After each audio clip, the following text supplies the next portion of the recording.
warahmatullahi wabarakatuh. Hai semuanya, kembali lagi dengan Nadila. Hari ini saya akan membahas tentang teori psikologi dan penerapannya.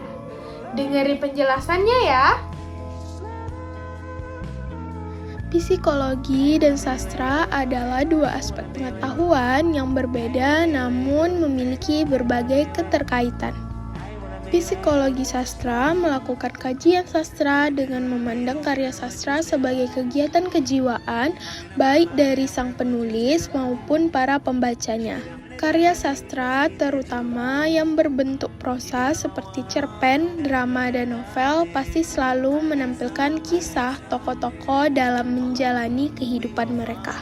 Dalam menuliskan karyanya, para pengarang pasti menghadirkan tokoh dengan karakter dan perilaku yang unik untuk menambah daya tarik pada cerita yang dia tulis. Aspek inilah yang diangkat oleh psikologi sastra sebagai bahan kajian, terutama mengenai latar belakang, tindakan, dan pikiran dari para tokoh dalam karya sastra terkait. Teori psikologi menurut Sigmund Freud ada 3 jenis, yaitu 1. Id, merupakan kepribadian manusia yang paling dasar. 2. Ada ego, merupakan kepribadian sebagai pengarah individu. 3. Ada superego, merupakan kepribadian yang memiliki nilai atau aturan bersifat evaluatif. Cara melakukan pendekatan dengan teori psikologi sastra ada 3 cara. Yang pertama, melihat dari psikologis pengarangnya. Yang kedua, melihat dari psikologis tokohnya. Yang ketiga, melihat dari psikologis pembacanya. Setelah mengetahui hakikatnya, kita masuk pada penerapannya pada film Posesif yang diadaptasi dari novel berjudul sama, karya Lucia Prindaryani. Lala Anindita adalah siswi teladan di sebuah SMA di Jakarta yang juga seorang atlet loncat indah yang dilatih oleh ayahnya sendiri. Lala yang hanya tinggal berdua dengan ayahnya sepeninggalan ibunya merasa dunianya sudah cukup dengan ayahnya dan kedua temannya, Rino dan Ega. Dan meskipun ayahnya bersifat sedikit mengekang, Lala tidak terlihat keberatan dan menjalani hidupnya dengan baik.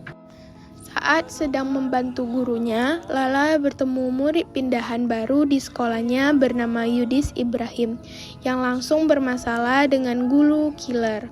Lala pun ketahuan membantu Yudis dan sebagai hukumannya, keduanya harus berjalan sepanjang lapangan sekolah dengan tali sepatu yang saling terikat. Meski ditertawai seluruh sekolah, Lala dan Yudis menjadi dekat karena ini. Lala pun menyanggupi ajakan Yudis untuk berpacaran dan untuk pertama kalinya hidup Lala menjadi begitu berwarna. Ayah Lala tidak keberatan putrinya mulai berpacaran, tetapi ia merasa perhatian Lala yang selama ini didapatkannya secara penuh mulai terbagi secara drastis. Di lain pihak, Yudis pun mulai menunjukkan gelagat keinginan memiliki Lala sepenuhnya, alias posesif. Mulai dari menolak panggilan ke handphone Lala sampai akhirnya menyabotase saingan Lala dalam loncat indah. Secara mengejutkan, Lala sendiri sepenuhnya berpihak pada Yudis setiap kali. Lala pun diundang Yudis ke rumahnya dan bertemu dengan mamanya, Diana yang seperti Lala dan ayahnya. Selama ini tinggal berdua dengan Yudis. Suatu hari, Yudis mendapati Rino berusaha menelpon Lala. Dengan emosi terbakar, Yudis pun melindas Rino yang sedang mengendarai motor sendirian di malam hari hingga tangannya patah. Lala yang curiga dengan Yudis, dibentak Yudis di ruang kelas sampai dicekik, yang membuat Lala menyadari betapa posesifnya Yudis telah menjadi terhadapnya. Lala pun minta putus, tetapi Yudis berulang kali minta maaf sambil menangis memohon pada Lala untuk kembali, bahkan sampai memukuli dirinya sendiri. Lala yang kasihan pun menerima kembali. Ketika Lala dan Yudis telah SMA, kenyataan datang bahwa Yudis harus kuliah di Bandung mengikuti tradisi keluarganya, sementara Lala diterima beasiswa Loncat Indah di Jakarta. Karena tidak mungkin meminta Lala yang tidak punya siapa-siapa di Bandung untuk kuliah bersamanya, Yudis pun berinisiatif untuk kuliah di Jakarta. Tetapi di luar dugaan, Diana marah besar bahwa Yudis tega berencana meninggalkan dirinya, bahkan sampai memukuli dan mencekik Yudis dengan sepatunya. Lelah karena merasa semua orang ingin memisahkannya dengan Lala, Yudis pun kabur dari rumah dan meminta Lala untuk pergi bersamanya. Setelah dipukuli oleh pemalak yang juga menyebabkan Lala babak belur, Yudis pun menyadari bahwa kabur dari ibunya dan membawa kabur Lala dari ayahnya tidak akan menyelesaikan masalah. Kali ini Lala yang bersikap posesif memohon pada Yudis untuk tetap pergi bersamanya ke Bali, bahkan sampai menawarkan untuk kerja apa saja demi Yudis. Yudis yang tidak tega membiarkan Lala hidup sengsara akhirnya membuat keputusan berat untuk meninggalkan Lala yang sedang ganti baju di pom bensin. Lala pun pulang ke rumahnya dengan kondisi babak belur dan dalam kepiluan ia minta maaf pada ayahnya. Lala tidak pernah mendengar lagi kabar dari Yudis yang telah berangkat ke Bandung bersama Diana untuk kuliah. Kita masuk pada penerapan yang pertama, yaitu melihat dari psikologi penulis. Lucia Priandariani sebagai penulis mengungkapkan ide adaptasi film ini datang dari Gina Esnur, sang penulis skenario film itu. Gina Esnur bersama dengan Lucia Priandariani telah banyak berkolaborasi pada perfilman Indonesia, dari Dua Garis Biru sampai dengan Posesif. Dan kedua film tersebut membahas tentang kenakalan-kenakalan remaja dan hubungan asmara remaja yang tidak sehat. Menurut Gina, kenakalan remaja tidak bisa dipandang sebelah mata. Harus dilakukan diskusi terbuka agar remaja dengan nyaman membahas atau menceritakan hal itu kepada orang lain tanpa harus dipendam sendiri. Kedua, kita melihat dari psikologi pembaca atau penikmatnya. Awal kemunculan film Posesif, tidak jarang adanya respon positif dan negatif dari penikmat film di Indonesia. Mulai dari adanya kekerasan fisik, mental, sampai seksual yang tertuang di dalam film yang menurut khalayak kurang nyaman untuk dibicarakan. Tapi Gina Esnur tetap pada prinsipnya dan mengubah perspektif penikmat menjadi lebih baik. Banyak anak muda yang mengaitkannya dengan kehidupan percintaannya yang kurang baik atau adanya toxic relationship di dalamnya. Yang awalnya mereka malu untuk mengungkapkan atau menceritakan masalah itu ke keluarga atau teman, mereka menjadi lebih terbuka dengan masalah itu. Dan bisa membedakan apakah hubungan yang mereka jalin sekarang hubungan yang baik atau malah termasuk pada hubungan yang buruk.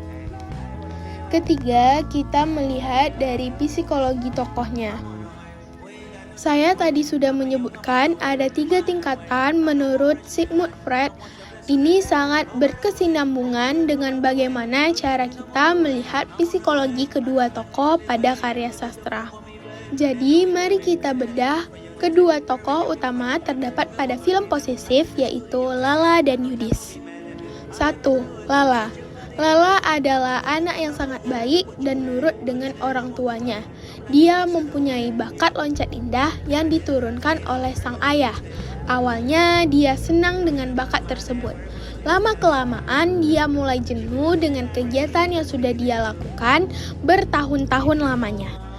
Ayahnya pun sering memaksa Lala untuk latihan sampai Lala kurang ada waktu dengan teman-temannya. Sampai sekolahnya pun mulai dia tinggalkan. Lala di sini masuk pada tingkatan id, yaitu tingkat paling dasar manusia. Sebagai manusia, kita akan punya rasa jenuh jika setiap hari diberikan makanan yang sama, dan itulah yang dirasakan oleh Lala. Setiap hari kehidupannya hanya berputar dengan kolam berenang dan ayahnya. Dan lambat laun Lala menyadari tindakan tersebut tidak bisa dia benarkan. Kedua, kita masuk pada tokoh Yudis. Yudis adalah penyebab kenapa film ini dinamakan dengan posesif.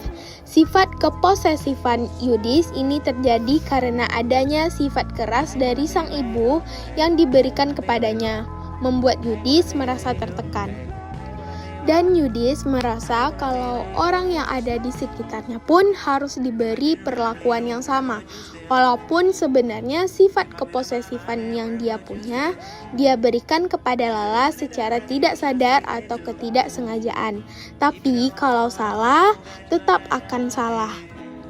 Sifat keposesifan Yudis telah termasuk kategori kekerasan fisik dan kekerasan verbal. Dengan dia memukul Lala, berteriak, berkata-kata kasar, itu adalah perilaku yang tidak dibenarkan dalam hubungan. Di sini, tokoh Yudis berada pada tingkatan superego karena hal yang dia lakukan berhubungan dengan individu lain, yaitu Lala, kekasihnya. Terima kasih untuk semuanya yang telah menonton. Kalau ada kekurangan, kalian boleh tulis di komen bawah. Banggalah menjadi bangsa Indonesia, banggalah menggunakan bahasa Indonesia, dan mari belajar bahasa dan sastra Indonesia bersama Nadila. See you the next video. Bye semuanya. Wassalamualaikum warahmatullahi wabarakatuh.